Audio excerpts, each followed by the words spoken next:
Hi friends, ಎಲ್ಲರಿಗೂ ನಮಸ್ಕಾರ. ಇವತ್ತಿನ ರೆಸಿಪಿ ಬೆಂಡೆಕಾಯಿ ಕರಿ ಹೇಗೆ ಮಾಡೋದಂತ ನೋಡೋಣ. ತುಂಬ ಚೆನ್ನಾಗಿರುತ್ತೆ.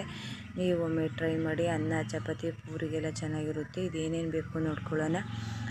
ಬೆಂಡೆಕಾಯಿ, ಕರಿಬೇವು, ಜೀರಿಗೆ, ಸಾಸಿವೆ, ಅಚ್ಕಾರದ ಪುಡಿ, ಅರಿಶಿನ ಪುಡಿ, ಗರಂ ಮಸಾಲ ಪುಡಿ, ಧನಿಯಾ ಪುಡಿ, ಕಡಲೆಬೇಳೆ, ಉದ್ದಿನಬೇಳೆ, ಈರುಳ್ಳಿ, ಮೆಣಸಿನ್ಕಾಯಿ, ಟೊಮೊಟೊ ರುಬ್ಕೊಂಡು ತೊಗೊಂಡಿದ್ದೀನಿ, ಮೊಸರು, ಎಣ್ಣೆ, ರುಚಿಗೆ ತಕ್ಕಷ್ಟು ಉಪ್ಪು. ಈಗ ಸ್ಟವ್ ಆನ್ ಮಾಡಿಕೊಂಡು ಸ್ಟವ್ ಮೇಲೆ ಒಂದು ಪಾತ್ರೆ ಇಟ್ಕೊಳ್ಳೋಣ. ಪಾತ್ರೆ ಬಿಸಿ ಮಾಡಿ ಒಂದು ಸ್ಪೂನ್ ಎಣ್ಣೆ ಸೇರಿಸ್ಕೊಳ್ಳೋಣ. ಎಣ್ಣೆ ಸೇರಿಸ್ಕೊಂಡು ಬೆಂಡೆಕಾಯಿ ಸೇರಿಸ್ಕೊಂಡು ಫ್ರೈ ಮಾಡ್ಕೊಳ್ಳೋಣ. ನೋಳೆ ಅಂಶ ಎಲ್ಲ ಹೋಗಬೇಕು, ಅಲ್ಲಿವರೆಗೂ ಚೆನ್ನಾಗಿ ಫ್ರೈ ಮಾಡ್ಕೊಳ್ಬೇಕು. ಬೆಂಡೆಕಾಯಿ ಚೆನ್ನಾಗಿ ಫ್ರೈ ಆದರೆ ಚೆನ್ನಾಗಿರುತ್ತೆ. ಬೆಂಡೆಕಾಯಿ ಈ ಥರ ಫ್ರೈ ಆಗಿ ಸೈಡಿಗೆ ಎತ್ತಿಟ್ಕೊತಾ ಇದ್ದೀನಿ. ಮತ್ತು ಅದೇ ಪಾತ್ರೆಗೆ ಎಣ್ಣೆ ಸೇರಿಸ್ಕೊಂಡು ಎಣ್ಣೆ ಬಿಸಿ ಆದಮೇಲೆ ಕರಿಬೇವು, ಸಾಸಿವೆ, ಜೀರಿಗೆ ಸೇರಿಸ್ಕೊತಾ ಇದ್ದೀನಿ. ಕಡಲೆಬೇಳೆ, ಉದ್ದಿನಬೇಳೆ ಸೇರಿಸ್ಕೊತಾ ಇದ್ದೀನಿ. ಇವು ಕಲರ್ ಚೇಂಜ್ ಆಗೋವರೆಗೂ ಫ್ರೈ ಮಾಡ್ಕೊಳ್ಳೋಣ. ಕಡಲೆಬೇಳೆ, ಉದ್ದಿನಬೇಳೆ.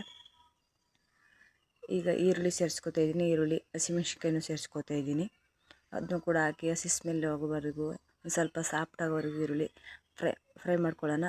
ಇವಾಗ ಧನಿಯಾ ಪುಡಿ, ಅಚ್ಕಾರದ ಪುಡಿ, ಅರಿಶಿನ ಪುಡಿ, ಗರಂ ಮಸಾಲ ಪೌಡ್ರು ಸೇರಿಸ್ಕೊಂಡು ಮಿಕ್ಸ್ ಮಾಡ್ಕೊಳ್ಳೋಣ. ನಿಮಗೆ ಖಾರಕ್ಕೆ ಅನುಗುಣವಾಗಿ ಖಾರ ಪುಡಿ ಸೇರಿಸ್ಕೊಳ್ಳಿ. ಈ ಥರ ಫ್ರೈ ಮಾಡ್ಕೊಂಡಿದ್ದಾಗಿದೆ. ಇವಾಗ ರುಬ್ಬಿರೋ ಟೊಮೊಟೊ ಸಾಕ್ಸ್ನೂ ಹಾಕ್ಕೋತಾ ಇದ್ದೀನಿ. ಹಾಕ್ಕೊಂಡು ಮಿಕ್ಸ್ ಮಾಡ್ಕೋತಾ ಇದ್ದೀನಿ.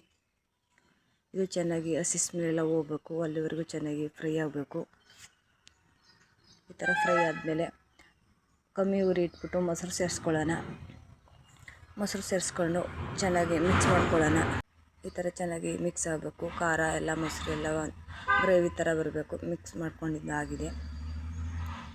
ಒಂದು ಸ್ವಲ್ಪ ಜಾರ್ ತೊಳೆದು ನೀರನ್ನು ಸೇರಿಸ್ಕೊತಾ ಇದ್ದೀನಿ. ಟೊಮೆಟೊ ರುಬ್ಕೊಂಡಿದ್ವಲ್ಲ ಆ ನೀರು ಮತ್ತು ಮೊಸರು ಬಟ್ಲನ್ನು ತೊಳೆದು ಒಂದು ಸ್ವಲ್ಪ ನೀರು ಸೇರಿಸ್ಕೊತಾ ಇದ್ದೀನಿ. ಒಂದು ಸಲ ಮಿಕ್ಸ್ ಮಾಡಿ ಒಂದು ಪ್ಲೇಟ್ ಮುಚ್ಚಿ ಒಂದು ಕುದಿ ಬರಲು ಬಿಡೋಣ. ಈ ಥರ ಕುದೀತಿದೆ. ಈಗ ಬೆಂಡೆಕಾಯಿ ಸೇರಿಸ್ಕೊತಾ ಇದ್ದೀನಿ. ಬೆಂಡೆಕಾಯಿ ಸೇರಿಸ್ಕೊಂಡು ರುಚಿಗೆ ತಕ್ಕಷ್ಟು ಉಪ್ಪು ಸೇರಿಸ್ಕೊಂಡು ಕೊತ್ತಂಬರಿ ಸೇರಿಸ್ಕೊಂಡು ಒಂದು ಸಲ ಮಿಕ್ಸ್ ಮಾಡ್ಕೊಳ್ಳೋಣ. ಈ ಥರ ಮಿಕ್ಸ್ ಮಾಡಿಕೊಂಡ್ರೆ ಬೆಂಡೆಕಾಯಿ ಕರಿ ರೆಡಿಯಾಗಿದೆ. ನೋಡಿ, ಸೂಪರಾಗಿರುತ್ತೆ. ಈ ವಿಡಿಯೋ ನೋಡಿದ ಮೇಲೆ ಒಂದು ಸಲ ನೀವು ಮನೆ ಟ್ರೈ ಮಾಡಿ. ಹೇಗಿದೆ ಅಂತ ಕಮೆಂಟ್ ಬಾಕ್ಸಲ್ಲಿ ತಿಳಿಸಿ. ತುಂಬ ಚೆನ್ನಾಗಿರುತ್ತೆ. ಅನ್ನ, ಚಪಾತಿ, ಪೂರಿಗೆಲ್ಲ ಸೂಪರಾಗಿರುತ್ತೆ. ನೀವು ಒಮ್ಮೆ ಟ್ರೈ ಮಾಡಿ.